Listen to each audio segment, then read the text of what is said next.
यदि अभी तक की तरह मेरा स्वास्थ्य भी बराबर ठीक बना रहता है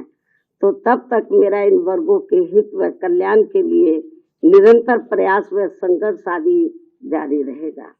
और इस मामले में ना तो मैं कभी झुकने वाली हूँ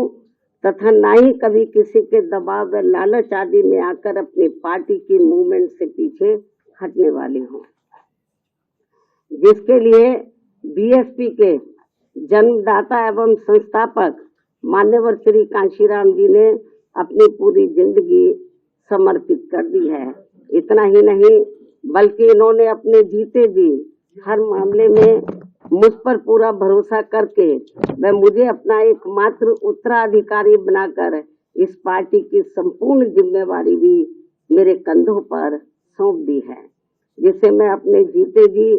किसी भी कीमत पर पीछे नहीं जाने दूंगी, बशर्ते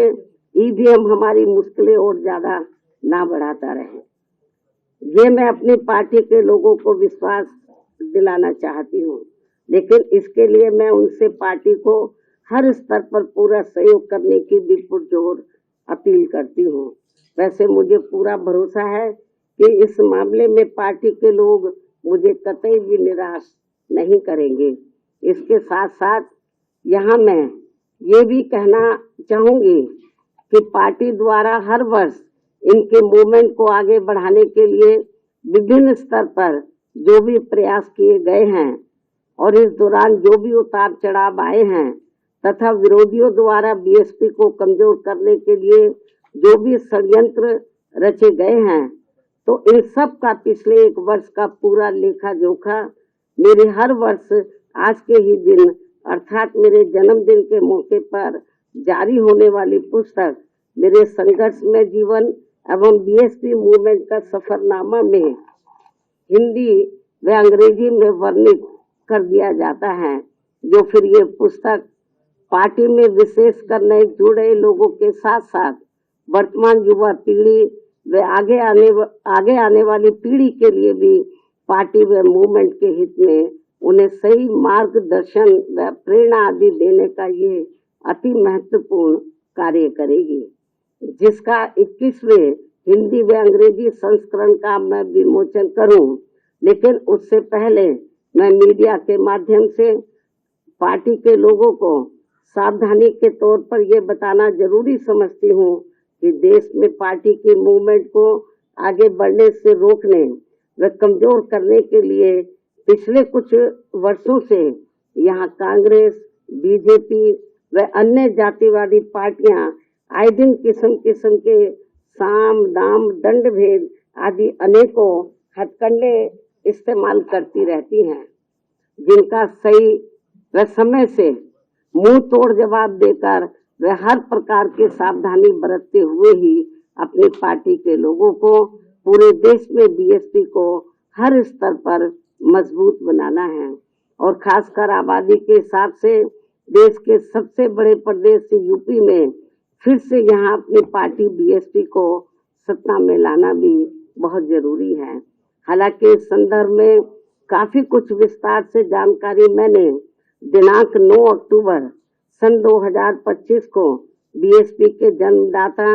एवं संस्थापक मान्यवर श्री कांशीराम जी की पुण्यतिथि के मौके पर यहाँ लखनऊ में इनके सम्मान में किए गए यूपी प्रदेश स्तरीय अति विशाल महा आयोजन में दे दी गई है। उन्हें मैं पुनः दोहराना नहीं चाहती हूँ, लेकिन यहाँ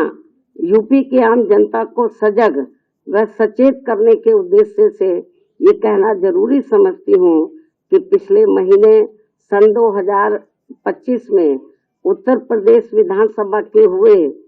शीतकालीन सत्र के दौरान राजधानी लखनऊ में अकेले बीजेपी के ही नहीं बल्कि सपा व कांग्रेस के भी ब्राह्मण समाज के सभी विधायकों तथा सरकार के मंत्री आदि ने भी एक जगह इकट्ठा होकर अपने ब्राह्मण समाज की वर्तमान बीजेपी की सरकार में भी हर स्तर पर हो रही उपेक्षा तथा इन पर आए दिन हो रही जुर्म जाति आदि को भी लेकर काफी चिंता व्यक्त की गई है और ये स्वाभाविक भी है। जबकि यूपी में हमारी पार्टी ने पिछले कई हुए विधानसभा चुनाव में टिकट देने व सरकार बनने पर अन्य वर्गों की तरह ब्राह्मण समाज को भी हर स्तर पर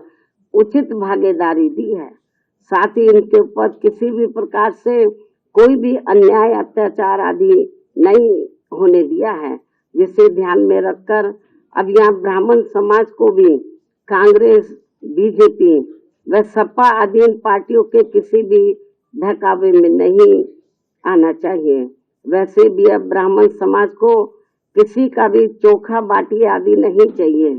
और न ही वे किसी की धमकी से भी डरने वाले हैं, बल्कि उन्हें हर स्तर पर पूरा मान सम्मान व उचित प्रतिनिधित्व तथा रोटी रोजी के भी साधन चाहिए। साथ ही इनके ऊपर कोई भी जुर्म जाति आदि नहीं होनी चाहिए, जो ये सब इनकी चाहत अभी तक बीएसपी की सरकार में ही पूरी हुई है। और इस बार बीएसपी की सरकार बनने पर फिर से इनकी ये सब चाहत जरूर पूरी की जाएगी। इनके साथ साथ क्षत्रिय व वैश्य समाज आदि के भी हित व कल्याण का तथा इनकी सुरक्षा आदि का भी हर मामले में पूरा ध्यान रखा